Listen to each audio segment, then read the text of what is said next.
It starts out with some inchworms. So we have sets of 5, 4, 3, 2, 1 inchworms. And after each set, we're going to do a series of 3 different movements. 10 hollow rocks, 10 jumping over and back of a dumbbell or even a line on the ground, and then 7 goblet squats with that dumbbell or kettlebell or whatever you have. So let's just talk about the inchworm a little bit. So basically, we're trying to get the hip or the hamstrings and the shoulders kind of warmed up. So keeping our legs as straight as we can, we reach for the ground, walk out to a plank. We'll do a push-up, then walk our hands back, stand tall. We'll go back down. We'll work through a set of 5 of those to start out, and then we'll go 10 hollow rocks. So hollow rocks, we just want to really focus on keeping the arms and legs as straight as we can. So I want to point the toes, squeeze the quads, arms straight, and then I want to focus on driving the heels to the ground and just rocking up slightly, just like so, and then back down. If that is too challenging or I can't quite maintain those positions, we can just do a hold for 20 seconds, just a hollow hold, just to kind of build that core strength. And then we're going to go over and back lateral jumps over the dumbbell. So pretty straightforward, just 10 reps is good. So just 10 total jumps. And then 7 goblet squats. So we'll take our dumbbell or whatever we have and just hold it up to, right under the chin. Nice deep squat, and then stand. We'll just work through our 7 reps. And then we'll go back to the inchworm for 4. We'll go all the way through those 3 things again. Inchworm for 3, etc. So I think it'll take us maybe 8 minutes or so to kind of warm up and get ready for a very exciting workout today. I'll pull it up on the screen so you guys can see it.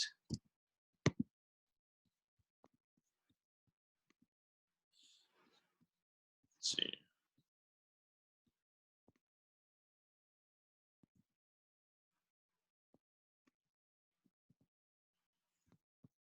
Oh yeah, Daniel, I'm gonna switch the Zoom thing after today.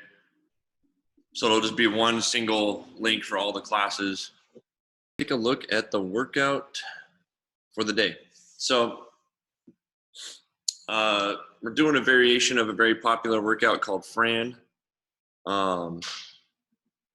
which goes rep scheme you guys are pretty familiar with probably, 21, 15, 9. In today's case, it's gonna be, if we have 2 dumbbells, a double dumbbell thruster, or you could use kettlebell there. Or if we don't have one of those objects, we could use like a backpack horizontally, as we have been. And I'm going to show you guys the movement here in a second. And then if we have a pull-up bar, it's strict pull-ups. Or if we do not have a pull-up bar, it's going to be double the amount of rowing.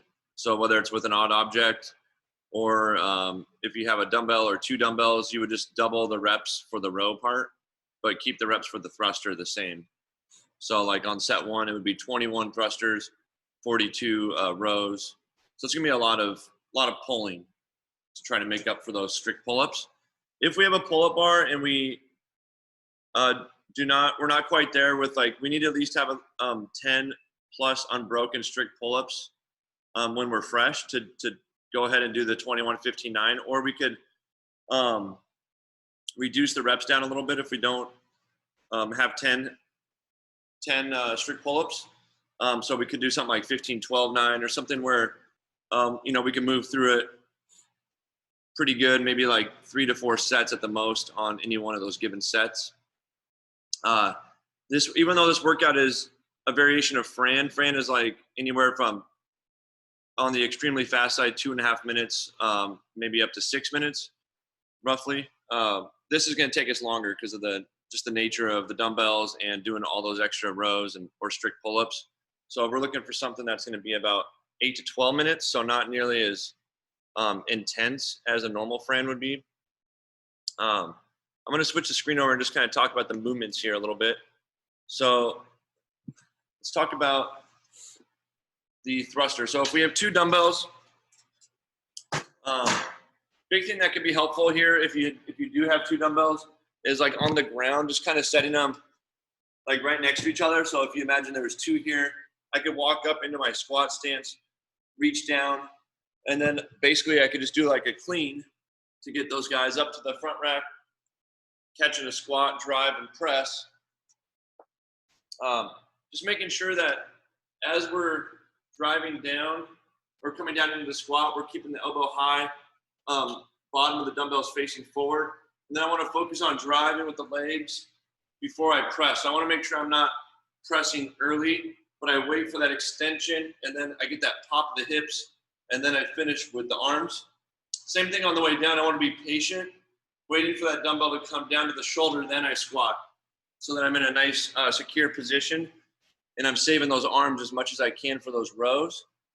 If we only have 1 dumbbell, we could go ahead and do the goblet style, like so.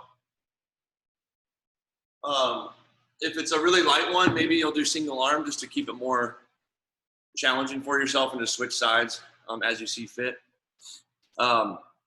Another thing is if we could adjust the volume of thrusters based on our weight. So if you're reading this like from your house, in the description below, there's some suggestions. So if you have lighter weights, like if you only have lighter dumbbells available, maybe you do like 30, 20, 10 or 27, 21, 15 of the double dumbbell thrusters. Like if you just have 10 pounders, just increase the reps to get a good stimulus. Or on the other side of that, if you only have like 50 pounders or something that's pretty heavy for you, maybe go 15, 12, 9 or 12, 9, 6 on the thrusters as well.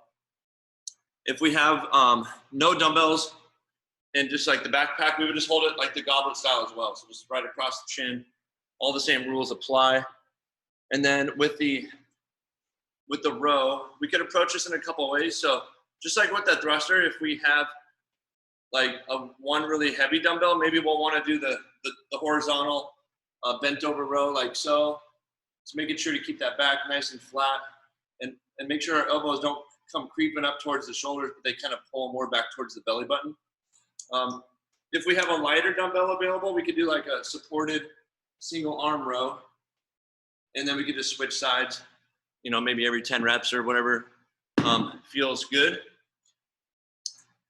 And I think that's it. So we just want to think of a steady, solid pace. Maybe, you know, like a breakup strategy would probably be helpful here. Maybe get through that bigger rep sets there as we move through this thing. But I think that's kind of the workout right there. And we do have some strength work to finish up today with some hip and quad and glute work at the end, so should be good. Let me know if you guys have any questions. Okay. So we're gonna work through 3 sets of this, and each set is followed by 1 minute rest. So basically 2 minutes on, 1 minute off, and it starts out with, we're gonna work our left side for 1 minute and then our right side for 1 minute. So on the left side, and I'll demonstrate the movements here in a second. On the left side, we're gonna start with a 30-second static weighted Bulgarian split squat. So we're gonna hold that in the bottom position of the split squat for 30 seconds with either 2 weights on the side or goblet style, or maybe no weights, depending on how challenging that is. But we wanna be able to hang out there for that whole 30 seconds. And then you're just gonna dump the weights and then do 30 seconds of split squats on that same side. And then when that 30 seconds is up, we'll switch sides and do the same thing on the right side. So let's talk a little bit about that movement. So you could use, if you have, I'll show you how to do it with and without a foot elevated. So if you have like a chair or some kind of a bench or something, we basically want to get our back foot elevated. So just where you're laying the top of your foot on the surface. And then the big thing here is making sure that you step far enough forward to where at the bottom, a couple things are happening. I'm able to get my knee either to touch the ground or pretty close. And I'm gonna try to hold this position. So like It's kind of hard to see in that camera angle, but I'm going to hold my position for 30 seconds where my knee is not touching the ground. It's just right above the ground. And if I have 2 dumbbells, I would hold them to the sides, or I could hold like goblet style. And then when that 30 seconds is up, I'll drop it, and then I'll work through my split squats just like so. On the bottom of the split squats, we want to make sure that this front shin angle is pretty close to vertical and that this foot is flat. So if that's not happening, if I'm like here, that's no good. So step farther forward. You can even like I have this box next to me. I can even support myself or give myself like a little help with the box, just to kind of have a little security there if I'm not super comfortable working through that. Another option, if I don't have anywhere to put my foot, I could just literally do a split squat. So I could go here, like a lunge position. All the same kind of rules apply. I'll go to the bottom, holding my knee right off the ground with the weight, and then I'll work through split squats like that. Excuse me, on each side. So a couple things to try to think about on these is your core. So making sure we're not rounding our back and we're trying to really keep that core braced. And then not only are we going to work the quads, but try to actively like think about squeezing the glutes as well when you're working through these. So we could try to get all those leg muscles working. Let me know when you guys are ready, and I will I'll get a clock that'll beep. I'll probably put like a 3-second transition beep in there just so that we don't lose too much on the switching of legs, stuff like that. But it'll be okay going left to right to miss a little bit.